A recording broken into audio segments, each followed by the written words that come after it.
So Bray Wyatt's been released.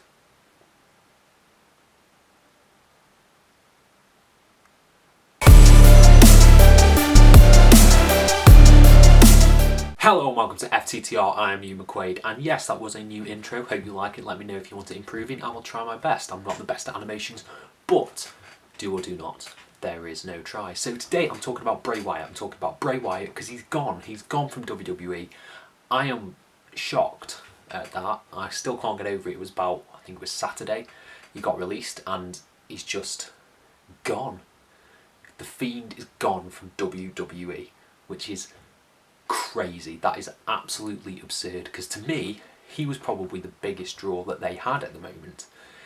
He was just a phenomenon. You look at his debut back at SummerSlam and the crowd is electric. They just want to love this character so much, and in spite of their best efforts, he managed to get himself over with everything, all the Randy Orton bollocks, all the Lightning, the Alexa Bliss stuff. Bray really poured his heart and soul into this character, and to see it gone, to see that just eradicated and now we're left with spooky Alexa, is just a bit disheartening. And this is sort of just like boils down to my reaction to the news, which is just shock. I think of all the people we were expecting to be released, Bray Wyatt was probably the bottom for me. He was the absolute bottom because he is a merch machine.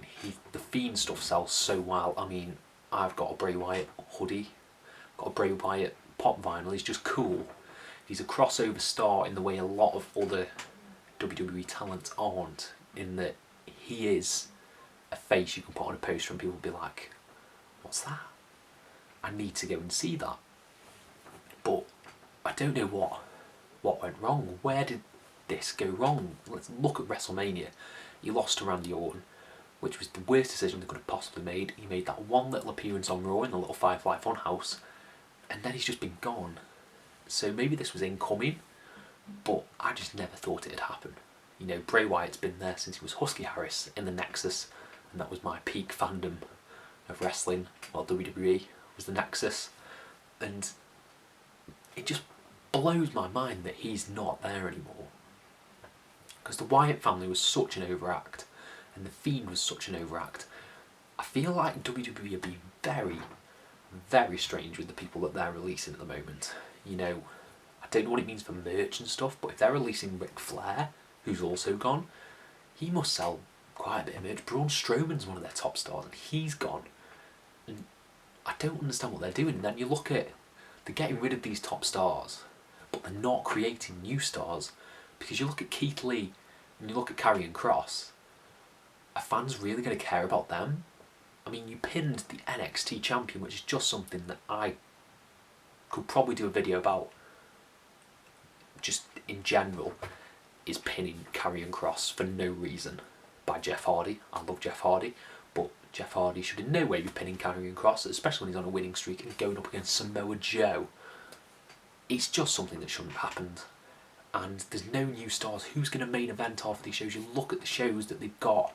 Look at SummerSlam. SummerSlam, for example. The two main title programs are Goldberg and Bobby Lashley. Bobby Lashley, my fondest memory, well, not fondest memory, is I can remember him WrestleMania 23 representing Donald Trump. He's been around for a long time. Goldberg has been around for a long, long time. John Cena's been around for a long time. Roman Reigns, even though he's probably the newest of them all, feels like he's been around for a long time. And the new stars that they're building, like The Fiend, like Karrion Kross, like Keith Lee, even Riddle to an extent, he's getting a sort of push, just isn't working. And I feel like in maybe 5 years or so, WWE's going to really, really struggle with their performers and having a new crop of talent who can carry that company. Because right now, who are you going to pay to see? Realistically, who is a main event draw? Are people really going to pay to see Drew McIntyre versus Jinder Mahal? Really?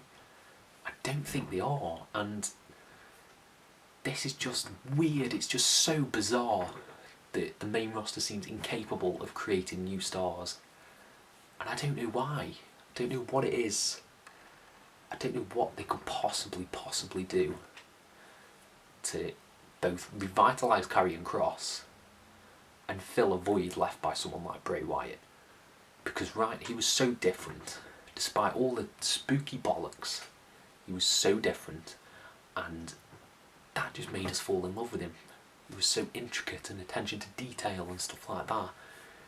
And now we're just left with Alexa Bliss, who, has a doll and is feuding with Eva Marie of all people. I just think this is going to come back to bite WWE right on the arse. And that is my thought on the matter. I'm not going to speculate on where I think Bray should go, even though it's obvious it should be AEW.